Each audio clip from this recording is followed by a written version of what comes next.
культуру поведения людей надо менять. Правильно? Элдер воспитанный болуш керек в первую очередь. Самое главное, чтобы люди были воспитанными и культурными. Үйдө воспитание алыш керек бала бакыра деген. Анан бир чети могу безопасный город болгонун бир чети жакшы да. Вот авариялар азайды, нарушениялар азайып атат шаарда. ДТП болгон боло берет, но смертельным исходом последствия дегендер азайып атпайбы, туурабы? Менин оюмча, например, могу долбоорду эми бул баягы туура иштеп кетсе жакшы, пайдасы көп. Анан биздин баягы чоңдор эле эметип үйүп атпайбы? Бурмалап, политика кылып үйүп атат да. Просто надо без политики, а надо делать. Устанавливать камеры, значит, камера должна работать на благо народа.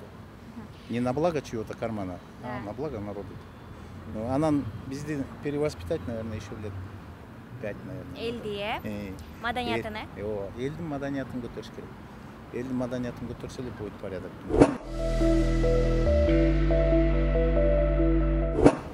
Безопасный город, я в Бишкеке не живу, это раз. Ну, с одной стороны, камеры, чем больше, тем лучше. Безопасность человечества. Если эти деньги еще идут в казну. А так, в принципе, я положительно отношусь к этому. Если везде камеры будут. Потому что скоро это безопасность человечества, это превыше всего. Остальное как-то. Коопсуздук шаар эми энелер жакшы жанагындай. Кылмыш иштери болуп кетсе, ошондойлорго жакшы. Анан мен жакшы эле көз караштамын коопсуздук эмеге. Сиздерге ошо жол жүрүүгө кыйынчылык жаратпай элеби? Кыйынчылык жаратпайт, наоборот, ыңгайлуу. Мындан да камераны көбөйтүш керек, колдон келсе бүт жакка коюш керек. Ошол менин оюм.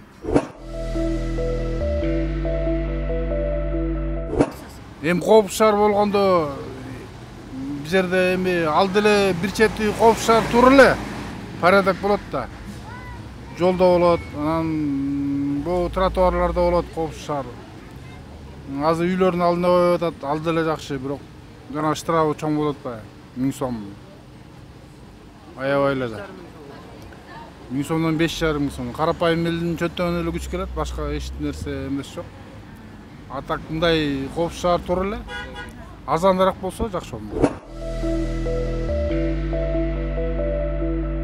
Беспредел болуп атат да. Канчасы штраф өтүп кетип атат. Жөн эле бир пайдасы жок эле. Биз жалаң эле таксистерди эле кыйнаган жашоо бул. Анан билбейм, бул эми бирөөнүн эле жеке кызыкчылыгы, бизнеси да. Мен каршымын бугачы. Буга канча расход кетип атат. Бул мунусу жок эле. Мунусу жок эле, бир башкача гаилерди коррупциясы жок эле, гаилерди койсо, айлыгын көтөрүп, жакшы бир эме кылып, алардын үстүнөн да бир көзөмөл болсо, ошондо жакшы болмок. Мунун кереги деле жок, бизге бул жарашпайт деле. Бизге окшогон эле таксистердин эле шору, башка чоңдордун эмеси деле жок буга.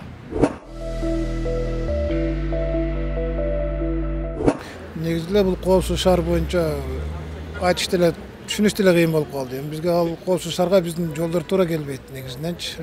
Полосалар туура келбейт экен, биздин кесилиштер туура келбейт экен. Ошол жерге такыр эле туура эмес жол белгилерин коюп коюштур да. Ошонун негизинде көпчүлүк айдоочуларга жанагындай айып пулдар келип атат да. Бизге туура эле келбейт окшойт го. Бул жерден көпчүлүк эле карапайым айдоочуларды деле кыйнап атышат да, карапайым эл кыйналып атат. Категорически мен каршымын. Категорически каршымын. Бул эң коррупционный схеманын эң биринчи түрү ушул. Бүт ушул. Карапайым элдин жонунан кайшалып аткан система ушул. Просто чоң тармактарга эле бөлүп коет акчасын. Мен сен 15 сом, сен 15 сом, сен 15 сом дегендей. А так мындай эл ушул жагынан аксап атат. Элестет, вроде иштегенсип атат, бирок бир эле келип туруп мамлекеттик бир афера компанияга төгүп берип атат. Ортодон эле бир аз мамлекетке берип коюп атат. Ошол болгону. Коопсуз шаар азыркы учурда иштеп жатат. Бирок айыппул аябай эле чер көбүрөөк болуп атат. Ошону бир аз түшүрсө, ошо аябай көп болуп атат. Негизи ал туура эле деп ойлойм. Кыргызстан үчүн керек. Дагы көп жерлерге камералар коюлуп, бирок ошо айыппулу аябай көбүрөөк болуп атат водительдер үчүн. Азыр негизинен дагы камераларды көбөйтсө жакшы болор эле го дейм. Азыр мен өзүм Россия жергесинде турам да. Азыр бизге уже билинди бияка келип. Мурункуларга салыштырмалуу быйла эле жакшы болуп калыптыр. Дагы ошо көбөйтүп порядокко келсе жакшы болот да. Эметишет экен, иштейт экен, тартынышат экен. Мисалы үчүн бул маршрутниктерди эле посадка высадка кылганда мурда любой жерден түсүрө берчү, азыр антпай калышты көбү. Камера бар жерден антыша албайт. Анысы иштейт экен, болот. Камера бардык жерде камера болсо жакшы болот эле. Камера канчалык көп болсо, коопсуздук ошондо эметилет да. Камера колдон келсе бардык жерде камера болсо, жанакындай хулиган сануулар бир топ азаят, действительно. Көбү качат да. Анан болгон окуяны эгер бир окуя болуп кетсе, анда жана камера аркылуу тез табылат. Ал жагы коопсуздук шаарга ошол камералар көп болсо эле иштейт.